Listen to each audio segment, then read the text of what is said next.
The clinking of wine glasses and bursts of laughter echoed across the chandelier-lit banquet hall, where polished tables draped in ivory linen sat neatly arranged for the yearly family reunion.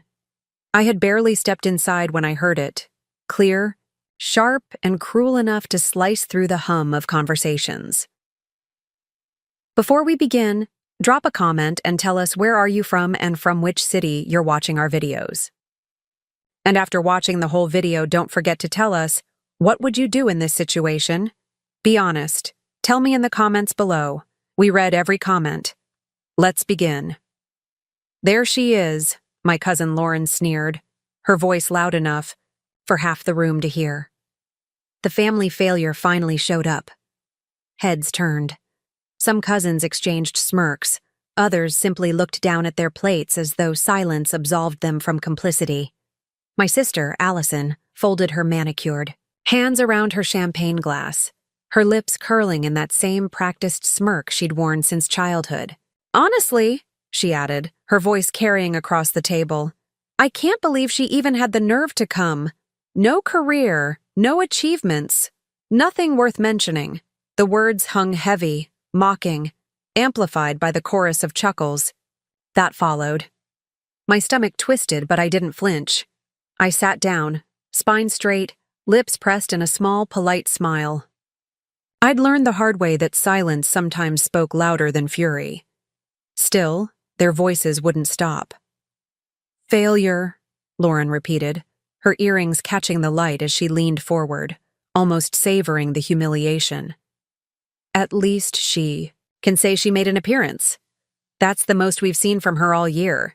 My palms tightened around my glass, the condensation dripping down my fingers, but I didn't give them the satisfaction of a retort. I sipped my water and stared at the flicker of candles, willing myself to remain calm. And then, like thunder cracking through a storm, the sound of a cane striking hardwood silenced the room, Grandpa. He pushed himself up from the head table, his hands trembling slightly on the polished wooden cane, but his eyes, sharp, fiery, and full of authority, commanded every glance in the room. His voice was gravel, but it carried like fire. Failure? His gaze swept across the table, settling on Lauren and Allison. The silence grew suffocating. Failure? Then tell me why the only person worth celebrating tonight is the very one you mock. A stunned hush blanketed the banquet hall. The smug laughter evaporated, replaced by whispers and uneasy shifting. My heart hammered, my throat tightened, but my eyes locked on Grandpa's, glistening with something fierce and unyielding, and in that moment, I knew the tide had turned. All eyes locked on Grandpa as he stood tall despite the tremor in his legs, the gold tip of his cane pressing against the wooden floor like a judge's gavel demanding order. His voice didn't shake, though. If anything, it grew stronger with each word. You sit here, he said, his piercing gaze sweeping across the family table, mocking her, tearing her down with your smug laughter and cheap words. But what have you done? What have you built? The room was still, as if the chandeliers above were holding their breath. My cousin Ryan shifted uncomfortably, tugging at his designer tie, while Lauren's smile faltered for the first time all evening. Allison, of course, tried to recover with a scoff. Oh, come on, Grandpa, she said lightly, though her voice carried an edge of panic. We're just being honest. She's never had anything to show. No promotion, no big career, no house, no family. She's enough. The word boomed from Grandpa's throat like a hammer striking iron. His hand slammed against the table, rattling the silverware. Allison flinched, her lips snapping shut. Grandpa leaned forward, his voice sharp, each syllable a blade. While you measure success in shallow titles and bank accounts, she's been carrying burdens you can't even begin to imagine. She didn't ask for applause, she didn't ask for pity, and she sure as hell doesn't need your approval. The weight of his words settled like a storm cloud. My chest tightened. A part of me wanted to cry, another part wanted to run, but I forced myself to hold still, to absorb every word. Lauren finally found her voice, though weaker than before. So what? Are you saying failure is something to celebrate now? Grandpa turned to her, his stare like steel. Failure? Do you even know what failure looks like? Failure is hiding behind fake smiles and credit cards you didn't earn. Failure is parading yourself as successful while your parents pay your bills. Failure is having every advantage handed to you and still leaving nothing meaningful behind. The bye. Words landed like blows. Ryan shifted in his seat again, his jaw tight, and I noticed Aunt Denise whispering furiously into her husband's ear. The room had cracked open, exposing truths no one dared admit before. Then Grandpa's voice softened, though the strength never left it. But her? She is not the failure. She is the one who worked nights to keep the lights on. She is the one who showed up for me when doctors said I wouldn't last another year. She is the one who— He stopped, his eyes glistening as he looked directly at me. My throat tightened. She is the one who saved me. Gasps rippled across the room.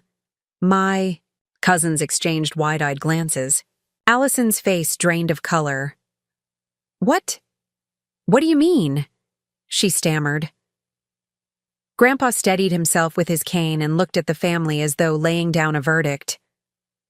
Last year, when my heart gave out, when the rest of you were too busy with your parties, your vacations, your endless excuses, she was the one who drove through the night, sat by my side in the hospital, and signed the papers that none of you even bothered to read. She made the decisions that kept me alive. Silence. Not a sound. Just the echo of truth filling the air. Like thunder. I felt my own breath hitch. I hadn't wanted anyone to know. I hadn't done it for recognition. I did it because he was my grandfather, because I loved him, because family should mean more than competition. But hearing him say it aloud in that room, in front of those who mocked me, felt like the earth itself had shifted. Grandpa's hand trembled as he raised his glass, his voice steady once more. So yes, if this family must celebrate someone tonight, it won't be the ones flaunting false success. It will be her. Because when it mattered most, she didn't run. She stood. The words detonated through the banquet hall. A few relatives lowered their heads in shame. Others couldn't meet my gaze.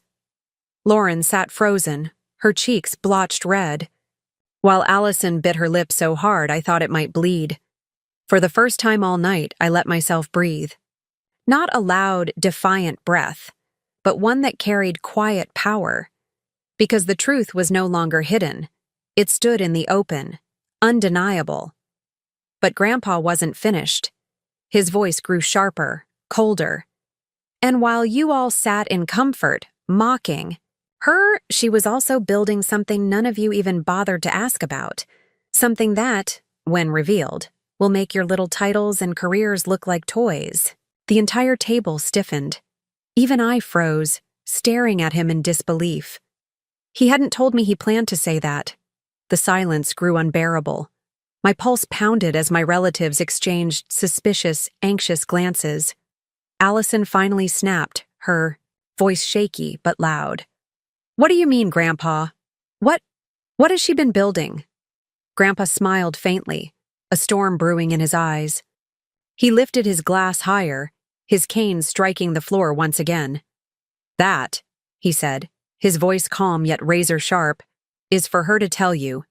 When she's ready. The room erupted into whispers, the air thick with tension. And suddenly, all those who called me a failure were looking at me differently. Nervous, curious, unsettled, and for the first time in years, I wasn't the one shrinking under their gaze. They were. The banquet hall felt like it had been split in two. On one side, my cousins whispering with wide eyes, suddenly unsure of themselves. On the other, my aunts and uncles stealing uneasy glances at me, as though they were seeing someone entirely new. Allison finally broke the silence. Her voice was tight, almost desperate. What is this supposed to mean? Some kind of game? She doesn't have anything. She can barely keep herself together. How could she possibly be building something worth celebrating? I stayed quiet, my fingers wrapped around my glass so firmly I thought it might shatter. My heart thundered in my chest, not from fear, but from the strange power of watching their certainty crumble. Grandpa didn't answer her. Instead, his sharp eyes turned toward me. "Well, sweetheart," he said, his voice gentler now, "are you ready to tell them?" My throat felt dry, but something inside me hardened. I glanced at Lauren, who was glaring at me like a cornered animal. At Allison, her hands trembling slightly as she tried to hide her panic behind another sip of champagne. And then at Grandpa, who gave the faintest nod. I took a slow breath. "You all mocked me for years," I said, my voice steady but low, forcing the room into silence. "Every family dinner, every holiday, every time I showed up, you couldn't wait to point out what I wasn't. No promotion, no husband, no kids, no success you could measure." I paused, my eyes sweeping across the table. "But while you were busy keeping score, I was working. Quietly, patiently. And now?" I leaned back, letting the words hang. "Now I don't need to explain myself, because soon every single one of you will see it." The room buzzed with whispers, tension twisting like barbed wire through the air. Lauren scoffed, though her voice cracked. "Please, you expect us to believe you're suddenly some kind of big shot? Stop pretending. You're nothing. Always have been." Before I could reply, Grandpa's cane slammed against the floor again. "Enough!" His voice cut through like a blade. He turned to Lauren, his eyes cold. "You think I don't know where your so-called success comes from? How many times your parents bailed you out of debt? How many jobs you quit after a month because it was too hard? You sit there mocking her while your entire life hangs by a thread." Lauren's face flushed scarlet. "That's not true," she snapped, but the tremor in her voice betrayed her. Grandpa pressed on. "And you, Allison." He turned his stare to my sister. "Always the star. Always the one who thought she had it all. Tell me, where were you when I needed someone? At the hospital? Where were you when the family's businesses were drowning in red ink? Off at another gala? Another vacation? Another self-promotion?" Allison's lips parted, but no words came out. The silence exposed her more than any denial could. I finally spoke again, my voice sharper this time. "You call me a failure because it's easier than admitting you've lived off illusions. But what you never understood is that true strength doesn't need an audience. I don't need you to clap for me. I don't need you to approve of me." The words rolled off my tongue like they'd been waiting years to be spoken. My chest burned with both anger and release. Cousin Ryan leaned forward suddenly, his jaw tight. "So what is it then?" he demanded, his voice dripping with contempt. "What have you been hiding that's supposed to impress us so much?" I met his glare and smiled faintly, the kind of smile that unsettles rather than comforts. "You'll find out soon enough." The whispers grew louder now, waves of doubt and curiosity crashing around the table. No one laughed anymore. The smugness was gone, replaced by unease. Grandpa lifted his glass again, his voice low but commanding. Tonight was meant to remind this family what it means to stand for something. Not money, not vanity, but loyalty. Sacrifice. Grit. And whether you like it or not, she has all of that in spades. More than the rest of you combined. The sting of his words left the room suffocating in silence. Some of my relatives couldn't meet my eyes. Others stared like I'd grown into someone unrecognizable. Allison's hand shook as she set her glass down, her perfectly polished nails clicking against the crystal. Finally, she spoke, her voice barely above a whisper. "You think you're better than us now?" I leaned in, locking eyes with her, my voice steady. "No, I don't think I'm better than you. I just don't need to prove myself to you anymore. And that's what scares you." Her face drained. Of color. For once, she had no comeback. The room sat heavy with that truth. And though part of me wanted to soften, to ease the blow, Another part of me knew this moment had been a long time coming. Because in that hall, under those bright chandeliers, the balance of power had shifted. I wasn't the one being measured anymore. They were, and the night was far from over. The tension in the room was suffocating. You could almost hear hearts pounding beneath the crystal chandeliers. My relatives sat stiff, their eyes darting between me and Grandpa as if waiting for a verdict. The word failure no longer floated in the air. It had dissolved into silence, replaced by a single gnawing question. What had I been hiding? Grandpa let the silence stretch before he spoke. "Since you're all so desperate to know," he said, his cane tapping once more against the hardwood floor, "I'll tell you what she's been building." He paused deliberately, letting the moment hang like a storm about to break. "While you were mocking her, she was starting something of her own. From scratch. No inheritance, no favors, no shortcuts. She built a company." Gasps rippled through the hall. I sat frozen, my chest tight, while the others shifted uneasily. Lauren's jaw dropped. Allison's hand shot to her mouth. Grandpa's voice rose, each word slicing through the tension. "Not a hobby, not a side project. A real company, employing dozens of people, generating more revenue than any of your so-called achievements combined. She didn't flaunt it because she doesn't need validation from you. But make no mistake, she is the only one at this table who's truly earned her success." The room erupted in whispers. My uncles leaned into one another. My cousins exchanged stunned glances. Ryan shook his head furiously. "That's impossible. If she really had something like that, we'd know about it. She wouldn't be able to keep it a secret." Grandpa smirked.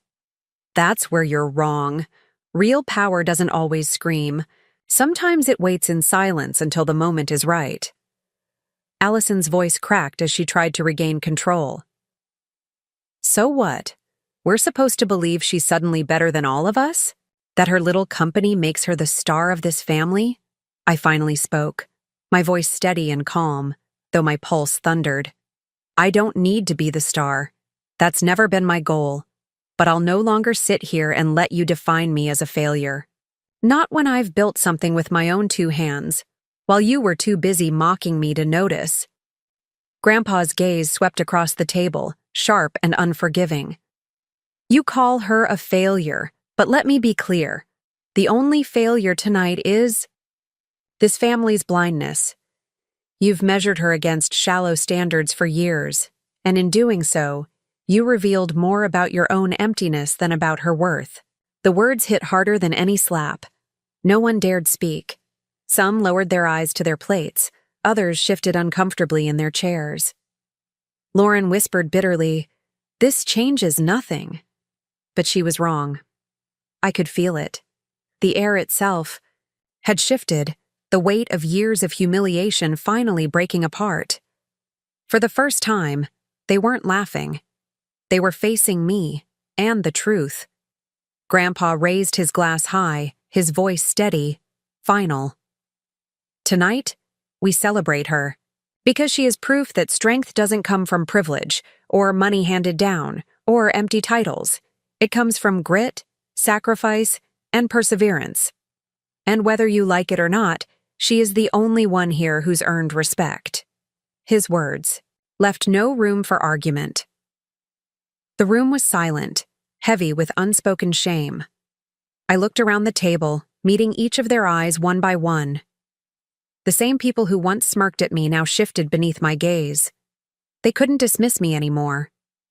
They couldn't erase me, and as I raised my own glass, a quiet smile tugging at my lips, I said softly, "To failure."